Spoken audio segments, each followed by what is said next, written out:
안녕하세요. 강승입니다. 자, 수능특강 윤리 19번째 시간에 만난 여러분들 모두 반갑습니다. 자, 여러분들 오늘 강의 클릭하고 들어오시면서 야, 이제 서양 윤리가 시작되는구나 라는 생각해 봤음직한데요. 우리가 지난 시간까지 동양 윤리와 한국 윤리 공부하면서 때로는 꽤 심오하고 어려운 이론들을 만나기도 했었죠. 그리고 그것들을 수능 문제에 대비하는 공부를 하려다 보니까 여러분들 우리의 생각이 거기에 머물러 있지는 않나 그렇게 느낄 수도 있는데요. 사실 우리는 알게 모르게 동양 문화나 한국 문화, 그 철학 사상에 많은 영향을 받고 있을 수 있어요. 그런 우리들이 그러한 사상들을 바탕으로 해서 우리와는 뿌리가 다른 서양에서는 어떠한 사상이나 철학, 문화가 전개되어 왔는지에 대해서 공부해보고 비교해보고 때로는 공통점도 찾아보는 거는 굉장히 재미있는 일이 될 수 있습니다. 그러니까 여러분들 우리 서양윤리 처음 시작하는 이번 기회에 바로 수능 문제를 생각하면서 부담감을 가진다거나 이렇게 어렵게 생각하지 마시고요. 선생님이랑 하나하나 얘기를 전개해 보면서 재미를 찾아봤으면 좋겠어요. 아까 말했듯이 동양 사상에서 얘기하는 것과는 용어가 다르고 접근하는 방식은 조금씩 다를지 몰라도 비슷한 고민들과 비슷한 원리들을 얘기하고 있는 것들이 종종 발견되고는 합니다. 그런 재미를 꼭 찾아보시고요. 그리고 또 하나는 선생님이 강의를 준비하면서 보니까 이 서양윤리, 특히 서양윤리에서 보면은 그 전개 과정에 따라서 앞에 단원의 내용들이 축적이 돼야 그 다음 사상가의 특성에 대해서 이어서 얘기해주고 또 그대로 수능 문제에 적용이 되는 부분들이 굉장히 눈에 많이 띕니다. 예를 들어 오늘 소크라테스에 대해서 정말 제대로 이해를 해야만 다음 시간에 플라톤과 아리스토텔레스를 이해할 수 있고 그걸 바탕으로 새 철학자를 문제 구도에 넣어서 적용할 수가 있다는 거죠. 그래서 오늘 1시간 내에 그 다음 시간 내에 문제까지 다 풀지 못한다고 하더라도 내가 이 정도 범주까지는 완벽히 해낼 수 있다라는 목표를 설정하시고 수업을 들으시면 돼요. 그러면 그 다음 시간에 그만큼이 쌓여가는 거죠. 차곡차곡 그 쌓여가는 보람을 느끼면서 선생님과 서양 윤리의 산을 넘어보도록 합시다. 자, 그럼 여러분들 오늘 강의 본격적인 내용 무엇인지 안내해 드릴게요. 오늘 이 시간은 고대 그리스의 사상을 들어가게 되죠. 이 고대 그리스의 사상가로서 소피스트와 소크라테스에 대한 얘기를 하게 될 겁니다. 자, 먼저 말씀드리면 소피스트들과 소크라테스라는 그 한 사상가는 대립되는 구도를 많이 보이는데요. 그 대립되는 구도와 공통되는 점을 선생님과 마지막에 찾아보게 될 거예요. 그때까지 어떠한 얘기들이 전개되는지 잘 한번 들어보셔야 됩니다. 그러면 본격적으로 소피스트의 얘기를 하기 이전에 그 이전의 철학자들은 어떠했는가에 대해서 한번 얘기해 볼게요. 자, 본격적으로 우리 윤리 교과에서 얘기되는 부분은 아니니까 선생님이 노란색으로 판서할게요. 참고적으로 봐두시기 바랍니다. 소피스트나 소크라테스에 대해서 결론부터 얘기를 해보자면 이 철학자들부터 인간에 대한 그 철학을 전개했다라고 볼 수 있어요. 그런데 그 이전의 철학자들은 인간이 아닌 다른 대상에 관해서 철학적인 고민을 했습니다. 어떤 철학자들이 있었는가라고 보니까 예를 들어 탈레스, 피타고라스 혹은 헤라클레이토스, 데모크리토스 이러한 철학자들이 있었어요. 한 번씩은 들어보지 않았을까 싶은데요. 이 사람들이 얘기한 궁극적인 관점은 이거예요. 이 세계를 이루는 물질들은 어떻게 이루어졌을까? 무엇으로 구성되었을까라는 것이 이 사람들의 고민이었는데 탈레스 같은 사람은 물이다. 피타고라스 여러분들 수학 시간에 많이 들어봤죠? 이 사람은 숫자, 수이다. 헤라클레이토스는 불이다. 데모크리토스는 원자다. 이런 얘기들을 합니다. 근데 사실 이 얘기에서 나중에 여러분들이 다른 철학자들을 배우실 때 데모크리토스의 원자론 같은 경우는 적용될 만한 주제니까요. 하나 메모해 두시면 좋겠어요. 그래서 이 철학자들을 소크라테스와 소피스트 이전에 자연 철학자들이라고 분류하면 괜찮을 것 같습니다. 그래서 이렇게 그 두 학파나 학자가 나타나기 이전에 그 철학자들은 자연의 대상, 그것이 어떻게 구성되고 생겨났는지에 대해서 관심을 갖게 됐는데요. 그 이후에 대한 배경을 여러분들이 알아두시고 소피스트로 들어가죠. 자, 그 이후의 배경을 보게 되면은 자, 이런 얘기가 있죠.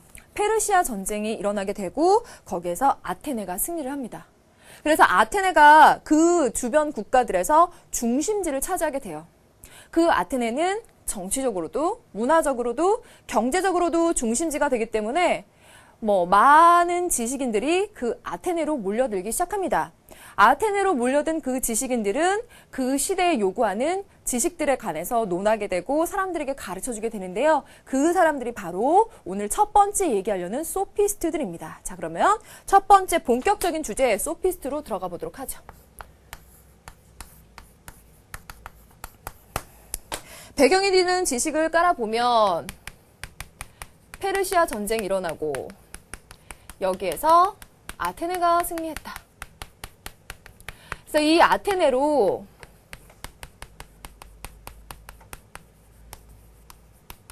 지식인들이 모여들게 되는데 왜인고하니 이 아테네가 경제적으로도 문화적으로도 정치적으로도 중심지가 되었기 때문이죠. 그러면 여기서 우리가 하나 더 생각해 볼 만한 거는요. 이 당시의 아테네의 정치는 무엇인고? 바로 여러분들 잘 알고 있는 민주정이죠. 여러분들, 민주정의 정치를 하는 데 있어서 필요한 활동이 무엇이 있을까라고 생각해 보면 여러 사람들 앞에서 그들을 설득하는, 내 의견을 설득하려는 그런 변론술이라던가 언변 혹은 여러 가지 처세술 또는 그러한 것들의 밑바탕이 되는 지식들이 필요할 거예요. 그런 지식들을 가진 사람들을 바로 소피스트들이라고 하는데 그래서요. 이 사람들은 아테네로 모여든 현인, 지인, 여기서 말하는 현인 지인이라고 하는 거는요. 현명한 사람, 지자, 똑똑한 사람들을 얘기합니다. 그런데 이 사람들의 특징 중에 하나가 아까도 말했듯이 자신들이 가지고 있는 지식, 특히 변론술, 왜? 민주정의 정치에 필요한 요소 중에 하나였거든요. 그래서 그런 변론술을 판매하는 사람들을 바로 이 소피스트들이라고 했다는 겁니다. 그런데요, 이 사람들 같은 경우에 어떠한 대표적인 예가 있는지 보게 되면은요, 외울 필요는 없지만 참고적으로 봐두세요. 첫 번째, 프로타고라스라는 사람이 있어요. 이 사람이 한 유명한 말 중에는 인간은 만물의 척도다. 이 말 여러분들 너무 많이 들어보셨죠? 이 말 우리가 해석을 해봐야 돼요. 그 다음 두 번째 얘기할 수 있는 사람이 고르기아스. 이 사람의 얘기는 선생님이 간략하게 정리만 해서 한번 말씀드려볼게요. 이 사람은 이 세상에 진리라는 거는 없다. 만약에 진리가 있다고 하더라도 그걸 우리가 알 수는 없다. 만약에 그 진리를 알 수 있다고 하더라도 그걸 전달할 수는 없다라고 말했어요. 이게 바로 소피스트 중에서 가장 대표적인 두 학자에 들어가게 되는데 여기에서 소피스트들의 성향을 여러분들이 찾아보셔야 됩니다. 자, 어떤 건지 찾아보게 되면 인간이 만물의 척도다라고 한 점에서 만물의 척도, 만물을 재는 기준이 되는 것이 바로 인간이다라고 한다면요. 경향이라고 써봅시다. 그것이 바로 인간이라고 한다면 인간의 감각적인 경험, 내가 눈으로 본 것, 귀로 들은 것, 경험한 것을 바탕으로 해서 그 만물의 존재에 대해서 평가를 한다는 거예요. 그래서 그 사물이 존재한다라고 하는 것은 인간이 존재하는 것이 꼭 필수적으로 전제 조건이 되어야만 하는 거죠. 그래서 인간이 있어야만 사물의 존재가 있는 것이고 그런 인간이 없다면 사물의 존재도 의미가 없는 거예요. 왜? 인간이 그 사물의 존재에 대해서 기준을 정리하고 그것을 재는 척도가 되기 때문인 거죠. 그러면 그런 인간들의 감각적인 경험에 의해서 사물과 대상에 대해서 잰다면 그 인간들, 즉 개개인들이 그 척도가 될 수 있겠죠. 개개인, 그러니까 개인주의적인 입장에서 진리를 찾게 되고 이 개인주의라는 입장에서 다시 보게 되면 이건 그 개개인들마다 감각적인 경험의 결과가 다를 수 있어요. 그래서 상대주의적인 진리관으로 가게 된다는 겁니다. 그러니까 여러분들이 소피스트들의 경향을 보게 됐을 때 개인주의와 상대주의라고 하는 것은 상당히 많이 나오는 얘기인데 이걸 외우는 것이 아니라 이 대표적으로 프로타고라스의 말을 보시면서 이러한 것을 바탕으로 진리를 찾으려고 한다면 그 진리를 찾는 개개인들에 따라서 그 진리는 다르게 나타날 수 있으니까 상대주의로 가는 거구나라는 것을 필수적으로 알아두셔야 됩니다. 거기에다가 아까 말했던 고르기아스의 얘기를 들어보면 진리라는 거 있다고 하더라도 알 수 없고 알 수 있다고 해도 전달할 수 없다라고 하는 점은 진리에 대한 극단적인 회의주의, 진리라는 것이 없다라는 회의주의적인 경향을 보이게 됩니다. 그래서 여러분들이 그 소피스트들에 관해서는 그들의 성향을 어떻게 해석하는지 이 세 가지에 대해서 정리하시는 것이 가장 중요하다고 볼 수 있어요. 그런데 이 경향이라고 하는 것은요, 여기에서 보여지기도 하지만 원래 그들의 활동이 이제 후세에 가면서 이러한 모양으로 많이 치우치게 된 점을 좀 좋지 않은 시선으로 얘기하는 경우가 많습니다. 그런 것들이 이래요. 후대의 소피스트들에게서 그런 경향이 많이 나타나는데 아까 소피스트들이 변론술을 가르쳤다고 했어요. 그러니까 그 상황에 따라서 형식에 맞게 내가 맞다는 거, 내가 옳다는 것을 증명해주기만 하면 되는 거죠. 그러다 보니까 그들의 말들이 궤변이다. 그래서 궤변론자들이다. 라고 좀 비하해서 좋지 않게 말을 하기도 하고요. 선생님 아까 지식의 판매자라고 쓰기는 썼는데 대가를 받았다는 거예요. 그런 의미에서 지식의 판매자라는 점을 또 좋지 않은 시각으로 보기도 한다라는 점에서 이렇게 얘기를 하긴 하지만 여러분들은 이걸 기억하기 이전에 개인주의와 상대주의와 회의주의적인 관점이라는 것이 어떻게 도출되는지를 명확히 알아두시는 것이 훨씬 더 중요하다고 생각합니다. 자, 그럼 여기까지 얘기했어요. 그러면 선생님이 지금 말한 대로 이 경향과 후대의 소피스트라고 선생님이 굳이 분류를 해서 얘기한 거는 여러분들 윤리 공부할 때 이미지로 공부하지 말라 그랬죠. 소피스트다, 궤변론자다, 좋지 않다. 이미지로 딱 기억을 해버리는데 그렇게 보면 안 된다는 거예요. 원래는 이런 의미를 갖고 있었는데 이것이 꼭 나쁘기만 할 건가? 예를 들어 상대주의 같은 거. 예를 들어요. 이게 그 윤리나 도덕의 문제에 있어서 상대주의로 가게 되면 굉장히 혼란스러울 수 있어요. 누구한테는 이 상황에선 이게 맞다고 할 거고 누군가는 이 상황에선 이게 맞다고 할 거예요. 그러니까 어떤 행동이 옳은 것이냐에 관해서 사람들마다 의견이 다 다르게 나오겠죠? 그럼 굉장히 혼란스러워요. 그런 면에서는 상대주의라고 하는 것이 혼란을 초래하는 원인이 될 수 있지만 예를 들어 문화 같은 거 한번 봅시다. 문화에서 절대주의적인 하나의 잣대만 대고서 그 잣대 맞으면 옳은 문화고 그렇지 않으면 그른 문화다라고 말한다면 얼마나 깝깝할까 하는 생각이 들지는 않으세요? 뭐 예를 들어 선생님이 뭐 주말마다 즐겨보는 TV 프로그램이 있어. 그러면 그 프로그램을 보면서 좋아하는 이유가 가수들이 나와서 노래를 부르는데 좋아하는 이유는 다 그거야. 너무나 다양한 사람들이 나와서 그것들을 다 즐겨볼 수 있기 때문에 누군가는 너무 절절하게 발라드를 부르고 누군가는 너무나 신나게 락을 부르고 누군가는 또 너무나 세련되게 재즈를 불러요. 그러면 그렇게 서로 다양한 가치들이 존재할 수 있고 그런 것들을 당연하게 받아들일 수 있다라는 상대주의적 관점이라고 하는 거는 어떤 면에서는 딱 나쁘다라고 말하지 않아야 되는 점이 있을 수도 있어요. 그런데 우리가 이들을 평가하기로 부정적인 면에서 평가할 때 문제가 된다는 거야. 어떤 점에서 얘기를 하느냐. 아까도 말했던 변론술 계속 이야기 나오는데 철학이 변론술이라는 범위에 축소되었다라는 점에서 이들을 볼 수도 있을 거고 또는 극단적인 개인주의로 빠졌다는 거. 모든 것의 척도는 나 자신.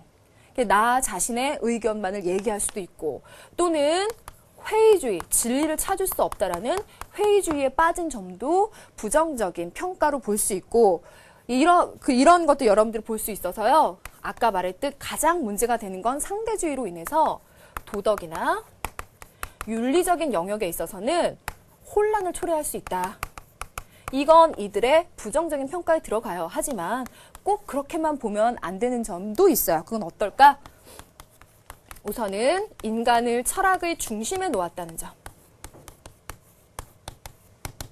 그쵸? 그리고 두 번째는 정치나 문화의 발달에 공헌한 면이 있을 거예요. 이들이 갖고 있는 지식들을 바탕으로 해서 여러 사람들을 가르치게 되고 그런 것들이 토대가 돼서 그 시대의 정치나 문화 발달에 공헌할 수 있었을 거고요.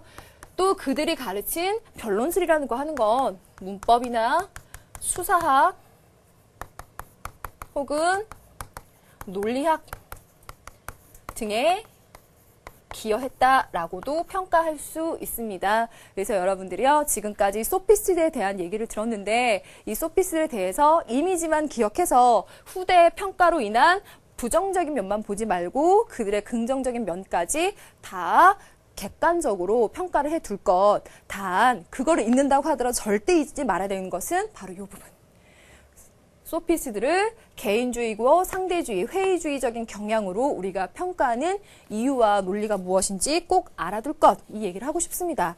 그러면요, 이 부분을 확인할 수 있는 자료가 우리 교재에 나와 있죠? 이거 선생님과 같이 보실 거거든요. 우리 교재 한번 펴보도록 할까요? 필수 자료 화면 갑니다. 73쪽에 보시면 프로타고라스의 인간 척도설에서 인간은 만물의 척도다라고 하는 그의 언급이 나와 있고요. 만약에 소피스트에 관해서 문제를 만들겠다라고 한다면 이 인간은 만물의 척도다라고 하는 이 문장은요, 지금까지 굉장히 많이 노출이 되어 있는 문장이에요. 그래서 만약에 좀 더 새로운 유의 소피스트 문제를 만들고 싶다. 그러면 이걸 그렇게 즐겨 쓰진 않을 것 같아요. 하지만 그들의 사상을 가장 결정적으로 알 수 있는 그 중요한 문장이니까 복습 한번 해보도록 합시다. 인간은 만물의 척도다. 그게 무슨 말인고 하니 존재하는 것에 대해서는 그것이 존재한다는 척도, 존재하지 않는 것에 대해서는 그것이 존재하지 않는다는 척도가 된다. 인간이. 어떤 것이 나에게 나타나는 대로 나에게 존재하는 거고 또 너에게 나타나는 대로 그와 같이 너에게도 존재할 수 있다. 그리고 너와 나는 인간이 아니겠는가. 그러한 인간이 만물의 존재함과 존재하지 않는 부재에 대한 척도가 될 수 있고 그거는 나에게 너에게 서로 다르게 나타날 수 있다. 그러니까 여기서요. 우선 나에게 너에게 나타나는 바가 다르니까 이건 상대주의적인 관점을 취할 수 있는 요소가 나오게 되고요. 또 하나는 상대적인 관점을 갖고 있는 나라는 존재가 중요하죠. 개인주의적인 관점, 진리를 탐구하고 거기에 대해서 결정을 짓는 주체가 바로 내가 될 거예요. 그러한 두 요소를 찾아볼 수 있습니다. 남은 문장을 다시 읽어볼까요?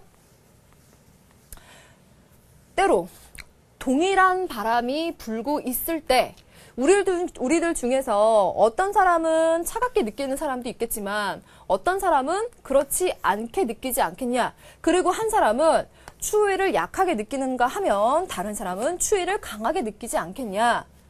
이 경우에 바람 자체가 차다거나 또는 차지 않다고 우리가 말할 것이냐 아니면 프로타고라스처럼 이 말을 보니까 어때요? 이건 프로타고라스 자신이 한 말이 아니라 그의 말을 누군가가 평가하고 있는 거겠죠? 여기 뒷부분에 나와 있습니다. 플라톤이 프로타고라스의 언급을 비판적인 관점에서 얘기하고 있는 거예요. 그래서 그처럼 그 바람이 차게 느껴지는 사람에게는 차고 그렇지 않은 사람에게는 차지 않다고 말해야 할 것인가. 내 입장에서 봤을 때 프로타고라스라는 사람의 입장은 이렇게 지극히 상대주의적이고 그래서 개인주의적인 관점으로 가기 때문에 무엇이 진리라고 하는 기준을 찾기가 상당히 어렵다라는 평가를 하는 그의 입장입니다. 다음 시간에 얘기하겠지만 플라톤은 절대주의적인 진리관에 있거든요. 그래서 이런 비판적인 시각에 있고 또 이러저러한 자료를 보게 되면 플라톤이나 아리스토텔레스 같은 사람에 의해서 이 소피스들이 이렇게 부정적인 평가를 많이 받게 되었다라는 얘기도 있습니다. 자, 그러면 소피스트들의 그런 성향과 그들의 평가하는 내용들에 대해서까지 우리 정리해 봤어요. 자, 그럼 우리 이제 소피스트 말고 소크라테스로 넘어가 봐야 되겠죠? 여러분, 소크라테스는 서양윤리 문제를 푸는 데 있어서 베이스 오브 베이스라고 생각을 해야 돼요. 여러분들이 외울 내용 그렇게 많지 않아요. 하지만 이걸 바탕으로 해서 다른 사상가들이 가지쳐서 나갔기 때문에 꼭 필수적으로 이해를 해두셔야 됩니다. 자, 그러면 소크라테스 시작하도록 할게요. 여러분들 소크라테스 하면 어떤 점들을 기억하고 있을까?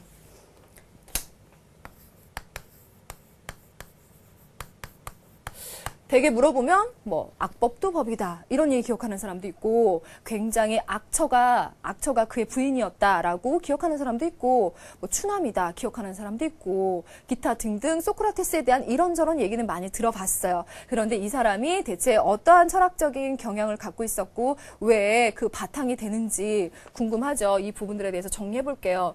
자, 소크라테스에 대한 그 바탕이 되는 배경 지식의 얘기를 하면 그래요. 당시에 소피스트들, 지금 앞 단계에서 얘기했었는데 소피스트들의 상대주의적인 진리관 때문에 그 사회는 윤리적인 면에 있어서도 상대주의적인 관점을 취하게 되고 그러다 보면 사회에 있어서 가치관의 혼란을 초래할 거예요.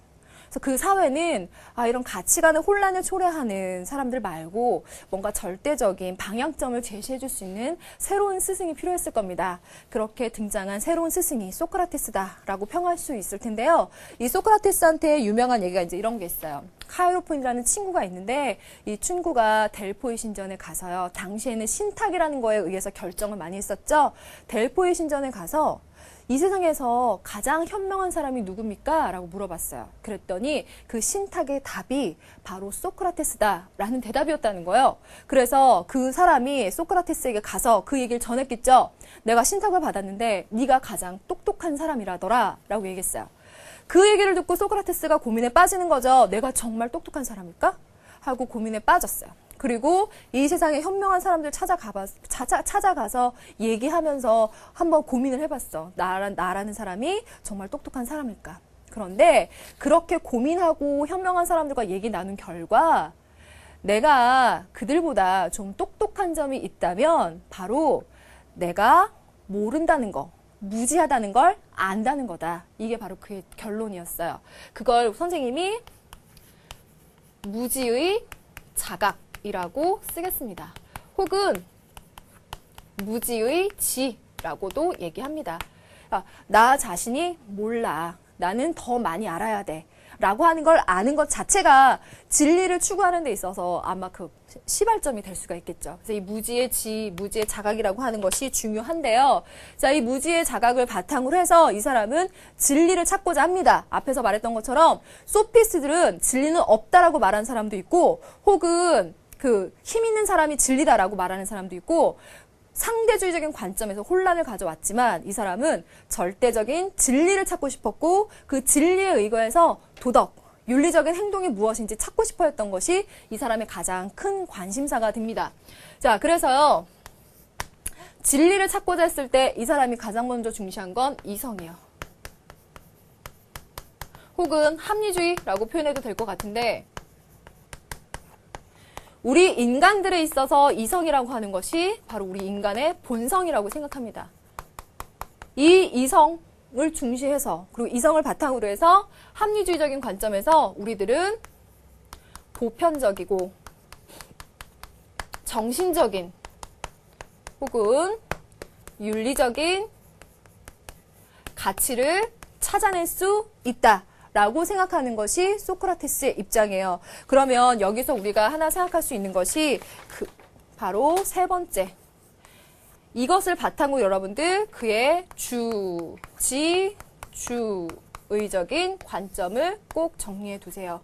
자, 여기서 주지, 참된 알미라고 하는 거는요. 어떤 진리를 찾는 데 있어서 의지가 아닌 인간의 참된 지성, 이성, 합리성을 중시하는 입장입니다. 그래서요, 이런 이성을 바탕으로 절대적인 가치를 찾고자 했었던 그의 입장을 주지주의라고 표현하고 이건 상당히 중요합니다. 그다음 네 번째, 이걸 바탕으로 얘기할 수 있는 건 그래서 그는 보편적이라고 말했습니다. 상대적인 것이 아니라 절대적인 관점에서 옳은 것, 그렇게 해야 하는 기준을 찾을 수 있을 것이다. 그건 있을 것이다. 절대주의적인 진리관에 입각해 있는 것도 역시 소크라테스의 가장 큰 특징 중에 하나입니다. 주지주의, 절대주의는 이 얘기를 바탕으로 유추되는 거니까 따로 떼어서 외울 생각을 하지 마시고 꼭 이해를 해두세요. 자, 그럼 옆으로 가서 계속 이겨보도록 합니다.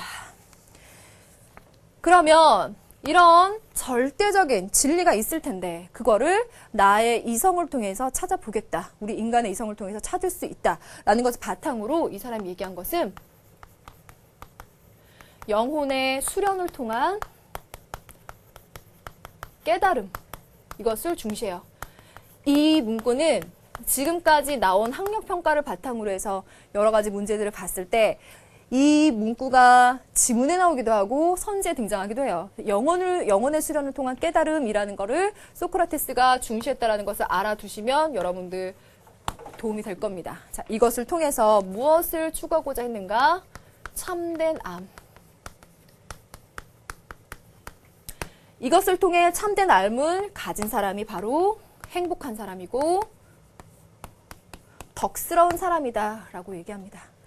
그러면 여기서 또 하나 이어갑니다. 소크라테스는 그렇기 때문에 영혼의 수련을 통한 깨달음을 통해 이것이 가능하다라고 그랬죠. 그래서 아까 말했던 것처럼 이 사람은 주지주의적인 관점에 있는 것이 분명히 맞아. 그런데 여기에서 중요한 하나가 또 나오는 것이 뭐냐면요. 참된 삶을 갖고 있는 사람. 그 사람은 바로 참된 삶을 통해서 덕스러운 행동을 할 수 있고 그런 행동을 하는 삶이 바로 행복한 삶이다. 지덕복 합일설을 얘기합니다. 참된 삶을 통해서 덕스러운 행동을 할 수 있고 그 덕스러운 행동을 하는 삶이 행복한 삶이다. 지덕복 합일설 정말 중요합니다. 그럼 여기서 선생님이 했던 말 중에 이 뉘앙스를 찾아내셨다면 정말 좋겠는데 뭐냐면요. 참된 삶을 통해서 덕스러운 행동을 할 수 있다. 이 말 선생님 했어요. 알면 덕스러운 행동을 할 수 있다. 해야 한다라는 게 그의 입장이에요. 지행합일설. 조금 더 풀어서 말하면 사람이 무엇이 참인지 무엇이 옳은 것인지를 알면 그렇게 행동하지 않고는 못 배긴다. 그러니까 꼭 행동하게 된다라는 거예요. 그런데 만약에 무엇이 악덕인지 악인 줄 알면서도 그거를 행하는 것은 인간의 본성에 어긋나는 거다. 라고 얘기해요. 그럼 또 하나를 더 붙여보면 그것이 그 선이라는 거를 알면서도 안 하는 거는 그건 진짜 아는 건 아니다. 진지가 아니다. 참된 삶이 아니다. 라고 얘기해요. 그래서 끊임없이 영혼의 수련을 통한 깨달음을 갖도록 노력해라. 지행합일설이라는 것도 굉장히 중요하게 제시가 됩니다. 그러면 여기다가 이어서 한번 얘기를 해볼게요.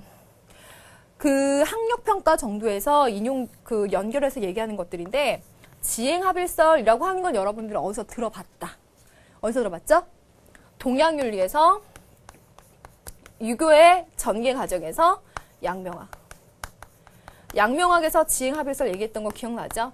그런 점들을 잡아서 문제를 만들기도 하는데 이것들은 그야말로 학력평가 선에서 참고하실 만한 내용이라고 볼 수 있고요. 지덕복 합일설이라고 하는 것은 플라톤과 아리스토텔레스에게서도 이어지는 굉장히 중요한 관점이고 그것과 더불어서 옆으로 잠깐 가겠습니다. 주지주의와 절대주의라고 하는 것도 플라톤과 아리스토텔레스에게 계속 이어지는 점이어서 세 학자들의 공통점 찾아라 했을 때 이 두 가지가 가장 중요합니다. 그리고 이러한 내용을 바탕으로 한 서양 윤리의 한 흐름이 만들어지기 때문에 꼭 아셔야 됩니다. 자, 선생님이 오늘 별표 친 거 4가지 있습니다. 주지주의, 절대주의, 그리고 지덕복 합일설, 지행합일설 있습니다. 이거 아셔야 되고요. 자, 여기에다가 선생님이 별표 줘서 하나만 더 얘기해드리면 주지주의와 절대주의가 공통점이라고 했는데 이 중에 문제의 인물이 바로 아리스토텔레스예요. 다음 시간에 얘기하겠는데요. 아리스토텔레스는 주지주의를 바탕으로 또 하나 다른 요소를 얘기합니다. 그래서 공통점이면서도 하나를 더 들어간다라고 하면 차이점의 시각에서 문제를 만들 수도 있어요. 중요한 부분이니까 꼭 베이스를 깔아 놓으시라는 겁니다. 자, 그러면 여기까지 얘기 됐어요. 그럼 마지막으로 소크라테스 얘기할 때 종종 얘기 나오는 게 뭐가 있느냐? 그러면은 여기 8번에다 적겠습니다. 소크라테스 어머니가 산파였다고 하죠. 아기 낳을 때 도와주는. 그래서 이 사람 얘기할 때 문다법, 대화법, 혹은 산파술이라고까지 표현하는데 그게 왠지 아시겠죠?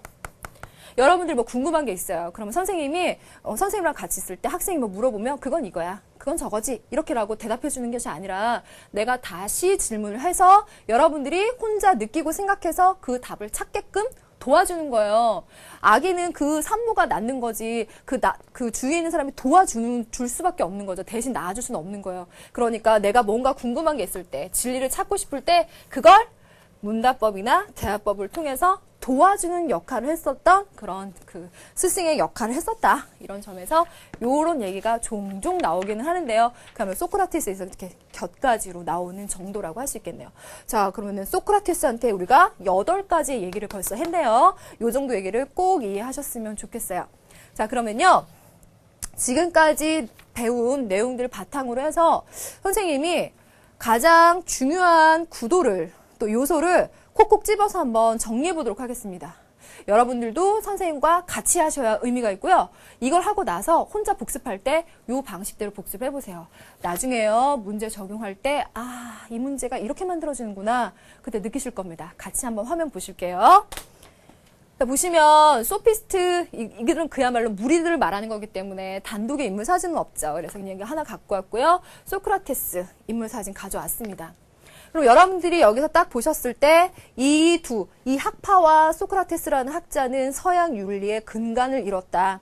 그런데 소피스트에서 인간은 만물의 척도다. 그 말만 딱 떠올려 봐도 그들은 진리라고 하는 것은 상대적이다. 사람마다 다를 수도 있다. 혹은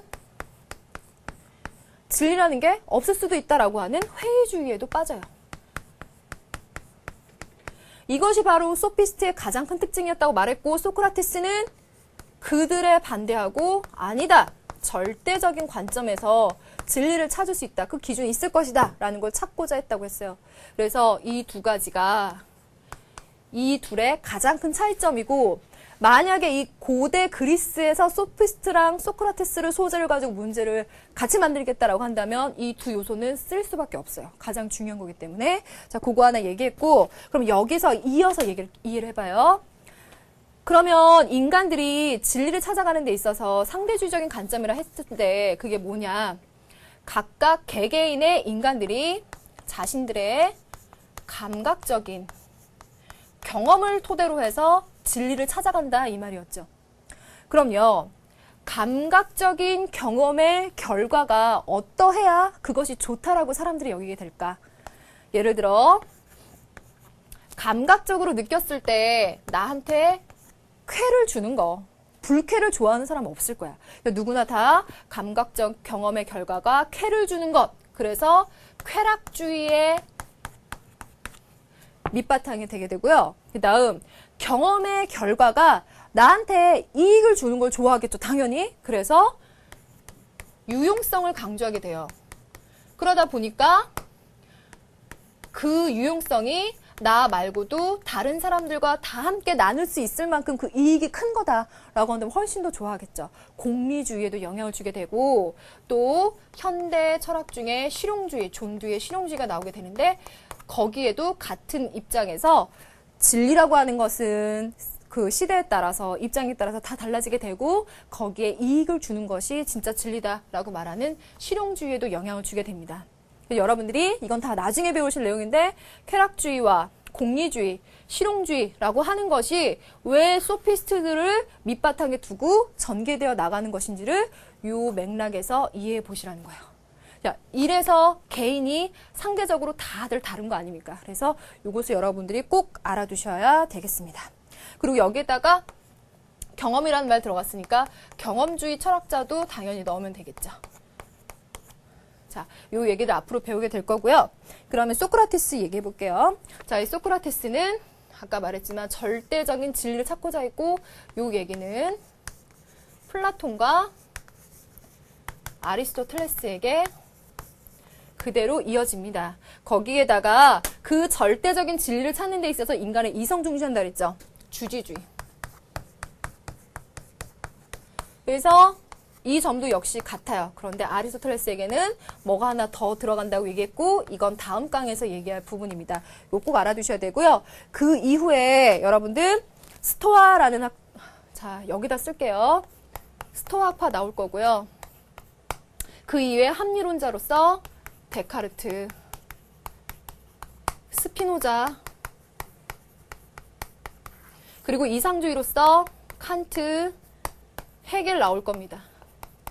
앞으로 나올 거예요. 이 학파들과 사람들은 다 소크라테스라고 하는 절대주의적이고 그 인간의 이성을 중시하는 입장 밑바탕으로 해서 전개가 되어 나갑니다. 그래서 요것들은 그 근간을 여러분한테 알려드린 거니까 메모해놓고 나중에 전개가 되어 가면 갈수록 이게 왜 그런지 그때 가서 아마 깨닫게 되실 거예요. 그러면 여기에서는 선생님이 차이점의 구도로 말씀을 드렸는데 이들 사이의 공통점의 구도를 다시 한번 체크해보자면 뭘까요? 이들은 앞서서 말했던 자연 철학자들과는 달리 철학의 주제를 인간의 문제로 삼았다는 거. 그것이 바로 이들에게서 찾아볼 수 있는 공통적인 그 요소가 되겠습니다. 자, 그러면 여기까지 해서요. 선생님이 이번 시간에 얘기할 수 있는 자연 철학부터 시작해서 소피스트, 소크라테스에 관한 얘기했고요. 요점까지 한번 콕콕 짚어드려봤습니다. 그럼 요거요, 우리 문제에 적용해 보면서 한번 4점수로 만들어 봅시다. 자, 문제 한번 볼까요? 첫 번째 문제 들어갑니다. 자, 첫 번째 문제는 우리 76쪽에 있는 수능 실전 문제 볼게요. 76쪽. 다음은 고대 서양 사상가를 평가한 것이다. 밑줄 친 그의 주장으로 알맞은 것은, 그의 주장이 의미하는 바는 단순하고도 분명하게 각자에게 나타나는 것이 또한 그에게는 사실상 그렇게 존재한다는 점이다. 그러니까 각자에게, 그라는 개인적인 입장에는 그렇게 존재한다. 만일 그렇다면 이로부터 동일한 것이 존재하는 동시에 존재하지 않을 수도 있으며 나쁜 동시에 좋을 수도 있다. 이거 어때요? 존재, 부재, 나빠, 좋아, 다 다른 거예요. 또 다른 모든 동일한 것들에 대해서도 정반대되는 주장을 펼 수도 있다는 것이 도출된다. 느낌 오시죠? 상대적이죠. 그 주체가 개인이죠. 왜냐하면 어떤 특정한 것이 몇몇 사람들에게는 좋게 또는 아름답게 나타나고 다른 사람들에게는 정반대로 나타나는 일이 자주 일어나기 때문이다. 그의 주장을 따르게 되면 각 개인에게 나타나는 바가 곧 기준이 된다. 그 기준을 찾는 주체가 개인이 되고 그럼 그 개인들마다 다른 결론을 나타낼 테니까 상대주의. 개인주의와 상대주의 누구? 소피스트에 대한 평가겠죠. 그럼 선지 보면서 확인해 보도록 하겠습니다. 실제 이러한 얘기들을 한 철학자들이 있죠. 이렇게 여러분들이 복습을 할 수 있는 정도 될 수 있을 텐데 너 자신을 알라. 소크라테스죠. 그러면 이 신전에 써 있었던 너 자신을 알라라는 말을 바탕으로 해서 자신의 철학을 전개했던 소크라테스의 의미는 뭐였을까? 네가 모른다는 것을 알아라. 그 자각을 바탕으로 해서 진리를 찾으려고 하는 출발점이 될 수 있을 것이다. 라는 것을 알라는 거죠. 그렇죠? 자, 무지의 질을 강조했다 정도 알아두시고 인간은 만물의 척도다. 이것이 바로 소피스트 철학들 중에서 가장 유명한 명제 정답이겠네요. 인간은 정치적 동물이다 라고 말하는 건 아직 안 배웠지만 아리스토텔레스. 나는 생각한다. 그러므로 나는 존재한다. 누굴까? 생각, 사유가 내 존재의 근원이 된다. 데카르트. 배우지 않았습니다. 이 세상의 모든 사물마다 이데아가 있다. 이데아를 얘기하는 거는 플라톤. 그래서요, 플라톤과 아리스토텔레스는 20강의 주제입니다. 그때 가서 다시 한번 얘기해 보도록 할게요. 그럼 다음 문제 봅니다. 다음을 주장한 사상가의 관점으로 가장 적절한 것은, 자, 2개의 얘기가 있는데 봅시다. 각 개인은 자발적으로 그릇된 행위를 하지는 않는다. 따라서 그릇된 행위를 하는 것은 무지의 결과다. 선생님이 딱 이 짧은 문장을 보면서 이거는 개인을 강조하려는 건가? 하고 체크해봤는데 전혀 그렇지 않죠. 포인트가 여기 있는 것이 아니라 그릇된 행위, 잘못된 행위를 하는 건 다 무지의 소산이다. 그럼 어떻게 얘기할 수 있을까? 참된 알을 갖고 있으면 그 알을 통해서 덕스러운 행동을 할 수 있고 그것이 바로 행복한 삶이다. 지, 덕복, 합일로 이어지겠죠. 더 읽어볼게요. 어느 누구도 악을 혹은 그가 악이라고 생각한 바를 고의로 추구하진 않는다. 그것은 인간 본성에 맞지 않는다라고 말씀드렸어요. 선한 것보다 악이라고 믿는 것을 추구하는 것은 인간 본성이 아니다. 그래서 두 가지의 악의 경우들 중에서 선택하지 않을 수 없을 때 사람들은 더 적은 악의 경우를 선택하게 되는 것이다. 그래서 그러한 도덕적인 행위를 이끄는 것은 참된 알미 것이다. 소크라테스, 악행은 지식의 결핍에서 온다. 어때요? 얘 정답이죠. 1번. 그러니까 알아야만 선한 행동할 수 있겠네요. 2번. 선과 악은 유용성에 따라 결정된다. 이 선지 중요해요. 유용성이라고 했죠? 선생님이 아까 짚어드린 부분에서 기억나세요? 소피스트들의 그 관점에서 보면 감각적 경험을 중시하다 보니까 그 경험이 유용한 걸 찾게 될 거예요. 그러니까 이건 소크라테스 쪽의 파와는 완전 정반대 얘기를 하고 있어요. 이거는 소피스트들부터 시작되는 얘기다. 그다음 3번. 불행은 무지에 대한 자각에서 비롯된다. 말 좋다. 무지에 대한 자각에서 비롯되는 건 좋은데 그거는 불행이 아니라 행복이죠. 그래서 지덕복 합일, 지행합일, 그쵸? 4번. 보편적인 도덕 법칙은 존재하지 않는다라고 하는 건 상대주의적 관점이고 소크라테스는 절대주의니까 또 틀리고. 5번. 덕은 좋은 행동의 습관화를 통해 형성된다. 습관화, 이거 정말 중요한 선지거든요. 이거 아리스토텔레스 다음 강의에서 얘기할 부분입니다. 자, 됐어요? 그러면 다음 문제 하나 더 풀어보도록 하죠. 문제에서 보시면요. 삶의 태도를 가지고 만들었어요. 우리 동양윤리에서 이미 훈련이 많이 됐지만 삶의 태도라는 거 가지고 철학자들의 사상을 물어보기 정말 좋았었죠. 서양윤리에도 가능하거든요. 자, 보면 나는 자연철학자를 경멸할 생각이 없다. 우리 선생님이 자연철학자에 대해서 소개를 잠깐 해드렸어요. 나의 관심은 사람들에게 육체나 재산을 우선적으로 고려하지 말고 최선을 다하여 그들의 영혼의 상태에 주의를 기울이라고 설득하는 것이다. 여러분들 이 말에서 영혼의 수련을 통한 깨달음을 통해서 참된 알을 가져야 도덕적 행동할 수 있고 그래야 행복한 삶이다. 이게 혹시 유추가 되시는지? 두 번째. 자신을 안다는 것은 무슨 의미인가? 그럼 이 사람은 너 자신을 알라라는 걸 강조하고 싶었겠네요. 자신을 아는 사람은 자신에게 알맞은 거 알고 할 수 있는 것과 할 수 없는 것도 구별하고 어떻게 해야 하는가를 알고 행함으로써 자신에게 필요한 것을 얻는다. 그러니까 바른 행동을 하기 위해서는 안다라고 하는 참된 암, 그 참된 암은 영혼의 깨달음, 수련을 통해서 가능하다라고 하는 소크라테스를 여러분들 유추해내시면 되거든요. 1번 선지부터 그럼 구별해 볼게요. 악행의 원인은 무지이므로 우선적으로 알을 추구해라. 그래서요. 어때요? 지행합일설로 가게 되겠죠. 1번이 바로 정답이네요. 자, 그러면 1번 아는 것은이니까 1번은 맞으니까 우선 정답이 아닐 거고 2번 갑니다. 삶에 대한 음미, 성찰 통해서 보편적인 선을 실천한다. 어때요? 절대주의적 철학자니까 맞죠. 그럼 3번. 자연 법칙의 파악보다 인간 문제에 관심을 기울인다. 그렇죠? 이 사람은 인간의 문제를 철학의 중심에 뒀다는 점에서 의미가 있었죠. 그러니까 또 맞는 얘기네요. 그럼 4번. 경험적 지식에 근거한 영혼의 깨달음을 추구한다. 여러분들 주의할 부분은 이것은 소크라테스가 맞지만 경험이라고 한 부분이 바로 틀린 거죠. 이 사람은 이성에 의해서 진리를 추구하고 싶었고 경험이라는 것을 중시하는 것은 이 학파에는 가깝지 않은 얘기가 됩니다. 그래서 4번이 틀린 걸로 정답이 되겠네요. 그럼 5번 갑니다. 행복에 이르기 위해 알을 행하여 덕을 구현한다. 그럼 여기서 중요한 게 나와요. 아는 거, 도덕적인 행동하는 거, 그리고 그것이 행복한 삶, 지덕복 합일설로 가게 되니까 역시 소크라테스. 선지 하나하나 잘 챙겨보면 이번 시간에 소크라테스가 굉장히 복습이 잘 되죠. 자, 확인해 두시고요. 이번 시간에 이론 부분과 문제 적용 얘기 다 했습니다. 그러면 우리 이 그림 잠깐 보실까요? 그림 잠깐 보시면은요. 여기 가운데 있는 인물을 중심으로 해서 그 주위에 있는 사람들이 굉장히 침울한 표정으로 있죠. 이 사람 뭔가를 마시려고 하고 있네요. 눈치채셨죠? 여러분들 오늘 배웠던 소크라테스라는 인물의 최후가 어땠어요? 민주정에서 사형을 언도받고 그 사형을 피할 수도 있었겠지만 그냥 받아들이고 죽음에 이르게 되죠. 그런 소크라테스를 보면서 제자들이 굉장히 슬퍼하고요. 그 중에서 가장 수제자라고 할 수 있는 플라톤이라는 학자는 그의 죽음을 통해서 여러 가지 생각을 하게 됩니다. 그 학자가 바로 이 사람이에요.